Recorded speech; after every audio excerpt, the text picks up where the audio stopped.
Hi, hello cricket fans. Welcome back to our channel VIP's Official. So guys, ఇవాళ cricket కి సంబంధించిన crazy updates అయితే ఉండబోతున్నాయి. So first వచ్చేసి India versus Pakistan, the most awaited match of the year and the most crazy and hyped match of the year వచ్చేసి జరగబోతుంది. So దీని గురించి ఇండియా యొక్క ప్లేయింగ్ 11 ఏమైనా చేంజెస్ జరుగుతాయా అండ్ దీన్ని ఎక్కడ మీరు చూడగలరు, ఏ స్టేడియం జరుగుతుంది, సో దీని అన్నిటి గురించి మాట్లాడేసుకుందాం. కానీ దానికన్నా ముందు ఆర్ఆర్ కొత్త కెప్టెన్ ఎవరో తెలిసిపోయింది, దీని గురించి మాట్లాడేసుకుందాం. నెక్స్ట్ వచ్చేసి ఆర్సీబీ వాళ్ళకి డివై పాటిల్ స్టేడియం దొరుకుతుందా, ఏం అక్కడ జరుగుతాయా మ్యాచెస్, దానికి మహారాష్ట్ర క్రికెట్ కౌన్సిల్ వాళ్ళు ఏం చెప్పారు, దాని గురించి కూడా మాట్లాడేసుకుందాం. సో ఇటువంటి చాలా క్రేజీ అప్డేట్స్ అయితే ఉండబోతున్నాయి. సో వీడియో లాస్ట్ టైం చూడండి, చాలా మంచిగా వచ్చేసి వీడియో అయితే ఉంటుంది. అండ్ అలానే వచ్చేసి మన ఛానల్ ఇప్పుడు దాకా సబ్స్క్రైబ్ చేసుకోకపోతే ఇప్పుడే సబ్స్క్రైబ్ చేసి పక్కన వెల్కమ్ ఆన్ చేసుకోండి. That's gives us the lots of motivation and inspiration to make more videos and more update videos for you. So దానికోసం మీరు మన ఛానల్ని సబ్స్క్రైబ్ చేసుకొని పక్కన వెల్కమ్ ఆన్ చేసుకోండి. సో ఇంకా లేట్ చేయకుండా వెయిట్ చేయకుండా మన ఛానల్లోకి వెళ్ళిపోదాం, మన వీడియోలోకి వెళ్ళిపోదాం. Let's get started. ఫస్ట్ వచ్చేసి ఈ అప్డేట్స్ గురించి చూసుకున్నట్టయితే ఫస్ట్ ఆర్ఆర్ నుంచి స్టార్ట్ చేద్దాం. ఆర్ఆర్ యొక్క కొత్త కెప్టెన్ సంజు శాంసన్ ని రిలీజ్ చేసిన తర్వాత ఇంకెవ్వరు ఉంటారు, ఏంది సంగతి అనేసి వచ్చేసి చాలా డిస్కషన్ జరుగుతుండే. యశస్వి జైస్వాల్ ఉంటారు, చాలా రోజుల నుంచి ఉన్నాడు కదా, యశస్వి జైస్వాల్ ఉంటారు అనేసి అయితే చెప్తానిన్నారు, కొందరైతే రవీంద్ర జడేజా ఉంటారని చెప్తానిన్నారు.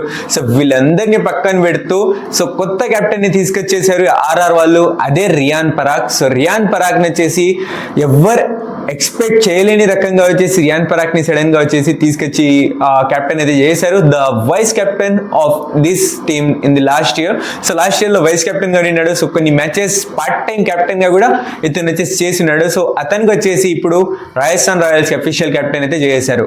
సో ఇంకా నెక్స్ట్ వచ్చేసి ఆర్సీబీ వాళ్ళకి డివై పాటిల్ స్టేడియం దొరుకుతుందా అంటే అక్కడ వచ్చేసి ఈ స్టేడియంని మేము ఇవ్వము ఆర్సీబీ వాళ్ళకి, ఈ మ్యాచ్ ఇక్కడ వచ్చేసి వాళ్ళ మ్యాచెస్ని చేసుకోనికి ఈ స్టేడియం మేము ఇవ్వము అనేసి వచ్చేసి మహారాష్ట్ర క్రికెట్ కౌన్సిల్ వాళ్ళు వాళ్ళ యొక్క దానిని వాళ్ళ రిక్వెస్ట్ వచ్చేసి వీళ్ళైతే రిజెక్ట్ అది చేశారు. సో మరి ఇక్కడ వచ్చేసి ఆర్సీబీ మ్యాచెస్ అయితే జరగవు, కానీ చాలా స్టేడియంస్లలో మన ఆర్సీబీ వాళ్ళు అయితే తిరుగుతున్నారు. సో మరి చూడాలి అదంతా తిరిగి లాస్ట్కి మళ్ళీ మన చిన్న సమయంలోనే జరుగుతుందా లేదా ఎక్కడైనా జరుగుతుందా అనేది we have to wait and see. So let's see what ఉంటుందేమో. సో దాని గురించి ముందర అప్డేట్స్లో మాట్లాడేసుకుందాం. దానికోసం మన ఛానల్ని సబ్స్క్రైబ్ చేసి పెట్టుకోండి.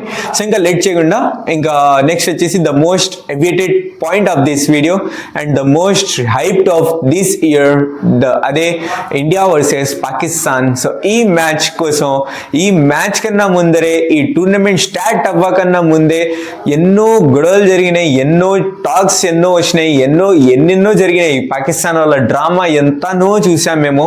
లాస్ట్కి వచ్చేసి అదంతా తిరిగి మళ్ళా వచ్చేసి మోరల్ ఆఫ్ ది స్టోరీ ఈ మ్యాచ్ అయితే జరగబోతుంది. సో ఈ మ్యాచ్ ఎక్కడ జరగబోతుందంటే ఇక్కడ ఇది వచ్చేసి శ్రీలంకలోని కొలంబో స్టేడియంలో వచ్చేసి ఈ మ్యాచ్ అయితే జరగబోతుంది. అండ్ ఇది ఎక్కడ స్ట్రీమింగ్ అవుతుందంటే మనందరూ తెలిసిందే. సో జియో హాట్‌స్టార్లో వచ్చేసి మొబైల్లో మీరు చూడగలరు, స్టార్ స్పోర్ట్స్ నెట్వర్క్లో మీరు వచ్చేసి ఈ మ్యాచెస్ని వచ్చేసి లైవ్ అయితే చూడగలరు.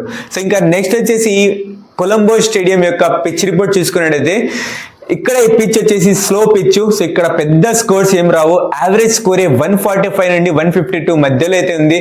సో పెద్దగా ఇక్కడ వచ్చేసి హై స్కోరింగ్ మ్యాచెస్ అనేది మేమైతే చూడము, కానీ అలా అని చెప్పి కాంపిటీషన్ లేకుండా ఏముండదు, మంచి కాంపిటీషన్ ఇచ్చే ఇక్కడ వచ్చేసి టీమ్స్ వచ్చేసి గెలుస్తూ ఉంటుంది. కానీ ఇంకా ఇండియా పాకిస్తాన్ అంటే చూడాలి మరి.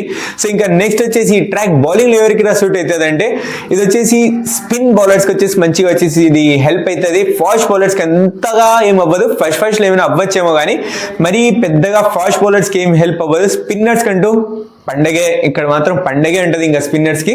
సో మంచిగా వచ్చేసి స్పిన్నర్స్కి ఇది వచ్చేసి హెల్ప్ అవుతుంది. సో కానీ లెట్స్ సీ ఏమవుతుందేమో, కానీ మొత్తానికి వచ్చేసి మోరల్ ఆఫ్ ది స్టోరీ స్పిన్నర్స్కి పిచ్ వచ్చేసి మంచిగా హెల్ప్ అవుతుంది. అండ్ పెద్ద హై స్కోరింగ్ మ్యాచెస్ మేమైతే చూడడం.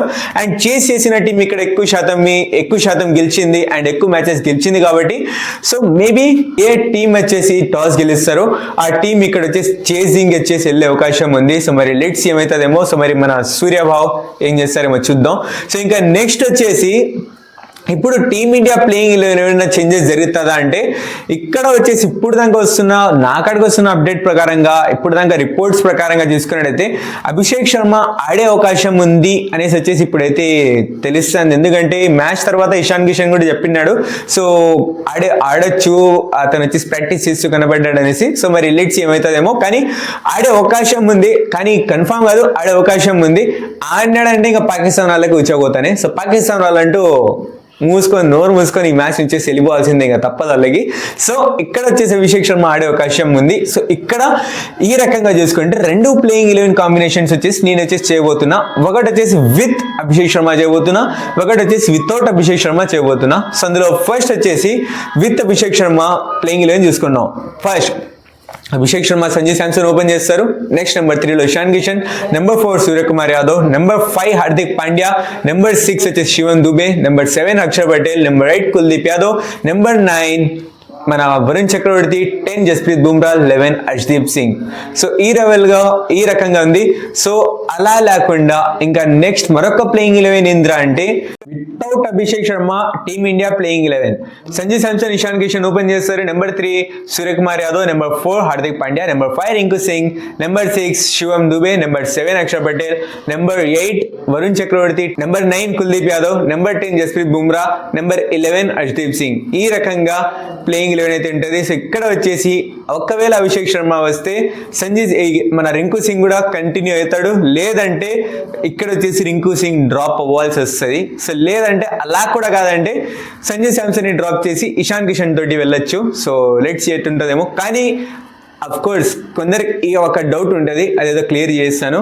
బ్రో ఇది స్పిన్ ట్రాక్ అంటున్నావు కదా, మరి స్పిన్ ట్రాక్ అంటే ఇంకా అక్షర్ పటేల్, కుల్దీప్ యాదవ్ మరియు వరుణ్ చక్రవర్తి ఉన్నారు కదా, ఇంకా దాని తర్వాత ఒక బ్యాట్స్మెన్కి పెట్టుకోవచ్చు కదా, మరి హర్షదీప్ సింగ్ అవసరమా అంటే ఇక్కడ వచ్చేసి పేసర్స్ వచ్చేసి ఆ రెగ్యులర్ పేసర్స్ ఒక్కరే అయిపోతారు. సో ఇక్కడ వచ్చేసి మనం హర్షదీప్ సింగ్ మధ్యలో వచ్చేసి 1-2 ఓవర్స్ కోసం యూజ్ చేసుకోవచ్చు. ఫస్ట్లో వచ్చేసి ఫస్ట్ ఓవర్స్లలో మంచిగా మనం హర్షదీప్ సింగ్ యూజ్ చేసుకోవచ్చు. అండ్ ఇంకా దాని తర్వాత హార్దిక్ పాండ్యాకి వచ్చేసి 1-2 ఓవర్స్ ఇచ్చేసి కవర్ చేసుకొని వచ్చేసి ఈజీగా వచ్చేసి అవుతుంది అనేసి వచ్చేసి నేను ఈ రకంగా ప్లాన్ చేశాను. అండ్ జస్ప్రీత్ బుమ్రా మీద ఎక్కువ ప్రెషర్ రాకుండా, ఒకటే పేస్ బౌలర్ అంటే ఎక్కువ ప్రెషర్ రాకుండా ఈ రకంగా వచ్చేసి నా మైండ్లో ఈ రకంగా వచ్చేసి నేనైతే ప్రిపేర్ చేసినాను. సో మొత్తానికి వచ్చేసి నా ప్లేయింగ్ 11 ఇది. సో మరి లెట్స్ సీ ఏమవుతుందేమో.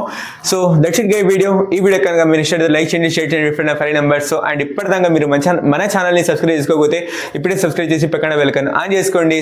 So much for watching, take care, love you all, bye. చెప్పక్క బాయ్.